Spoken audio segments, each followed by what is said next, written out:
दर्शकबिन हजुरहरूलाई कान्छी सिरियल मनपर्छ भने हाम्रो नयाँ च्यानललाई सब्सक्राइब गरेर जोडिनुहोला। यति बेला दर्शकबिन कान्छी सिरियलमा भने कान्छीलाई धेरै नै गाह्रो भइरहेको छ। कान्छीले सागरलाई निर्दोष साबित गर्नको लागि दिनरात घाम पानी नभनेर खटिएको छिन्।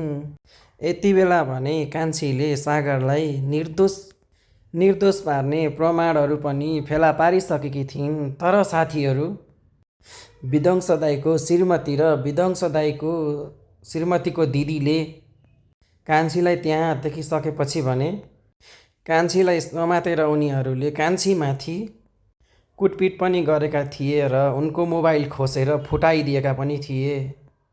यति बेला भने विध्वंस दाइको श्रीमती र विध्वंस दाइको श्रीमतीको दिदी मिलेर भने कान्छीलाई धेरै नै गाह्रो भइरहेको छ।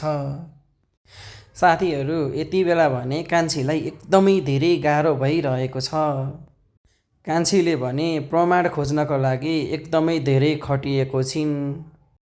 यता साथीहरू, अहिले भने विध्वंस दाइले पनि आफ्नो श्रीमती र श्रीमतीको दिदीको सबै कुरा सुनेका छन् भने यति बेला भने विध्वंस दाइले आफ्नो श्रीमतीलाई आमाको हेरचाह गर्न भनेर गाउँ लगेर गएका छन्।